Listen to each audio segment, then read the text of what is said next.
ಹಾಸನ ಪಾಲಿಕೆಯಲ್ಲಿ ಅಧಿಕಾರಿಗಳ ವಾರ.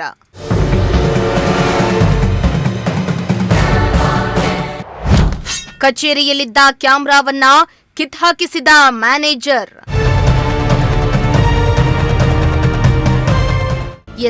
ಹಾಸನ ನಗರ ಪಾಲಿಕೆಯಲ್ಲಿ ಹಿರಿಯ ಅಧಿಕಾರಿಗಳು ಕೈಗೊಂಡಿದ್ದ ಕ್ರಮಕ್ಕೆ ಪಾಲಿಕೆಯ ಅಧಿಕಾರಿಯೊಬ್ಬರು ಅಡ್ಡಗಲ್ಲನ್ನ ಹಾಕಿರುವ ಆರೋಪ ಕೇಳಿಬಂದಿದೆ. ಅಲ್ಲದೆ ಹಾಸನ ಪಾಲಿಕೆಯಲ್ಲಿ ಭ್ರಷ್ಟಾಚಾರ ಆರೋಪ ಕೇಳಿಬಂದಿದ್ದು, ಪಾಲಿಕೆಯಿಂದ ದಾಖಲಾತಿಗಾಗಿ ಸಿಸಿ ಕ್ಯಾಮೆರಾವನ್ನ ಅಳವಡಿಸಲಾಗಿದ್ದು, ಮ್ಯಾನೇಜರ್ ಪ್ರಕಾಶ್ ಅವರ ಸೂಚನೆಯಂತೆ ಕ್ಯಾಮೆರಾವನ್ನ ತೆರವುಗೊಳಿಸಲಾಯಿತು. ಪಾಲಿಕೆಯ ಮ್ಯಾನೇಜರ್ ಕಚೇರಿಯ ಸಿಸಿ ಕ್ಯಾಮೆರಾವನ್ನ ಹಾನಿ ಮಾಡ್ತಾ ಇರುವ ದೃಶ್ಯಗಳು ವೈರಲ್ ಆಗಿದ್ದು, ಸಾರ್ವಜನಿಕ ವಲಯದಲ್ಲಿ ತೀವ್ರ ಚರ್ಚೆಗೆ ಗ್ರಾಸವಾಗಿದೆ. ಇನ್ನು ಹಾಸನ ಮಹಾನಗರ ಪಾಲಿಕೆಯಲ್ಲಿ ಭ್ರಷ್ಟಾಚಾರದ ದೂರುಗಳು ಮಿತಿ ಮೀರಿದ ಹಿನ್ನೆಲೆಯಲ್ಲಿ ಪ್ರಾದೇಶಿಕ ಆಯುಕ್ತರು, ಜಿಲ್ಲಾಧಿಕಾರಿಗಳು ಹಾಗೂ ಪಾಲಿಕೆಯ ಆಯುಕ್ತರು ಜಂಟಿಯಾಗಿ ಕಚೇರಿಯಲ್ಲಿ ಸಿಸಿ ಕ್ಯಾಮೆರಾವನ್ನ ಅಳವಡಿಸಿದ್ರು.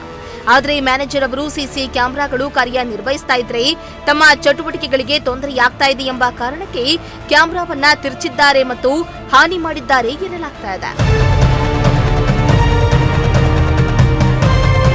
ಇನ್ನು ಸಿಸಿ ಕ್ಯಾಮೆರಾಗಳು ಸರ್ಕಾರದ ಸ್ವತ್ತಾಗಿದ್ದು, ಇವುಗಳನ್ನು ಉದ್ದೇಶಪೂರ್ವಕವಾಗಿ ಹಾನಿ ಮಾಡಿರುವುದು ಕಾನೂನುಬದ್ಧವಾಗಿ ಶಿಕ್ಷಾರ್ಹ ಅಪರಾಧವಾಗಿದೆ.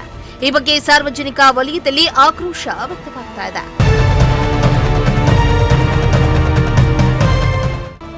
MD Nasir, Prajashakti TV, Haasan.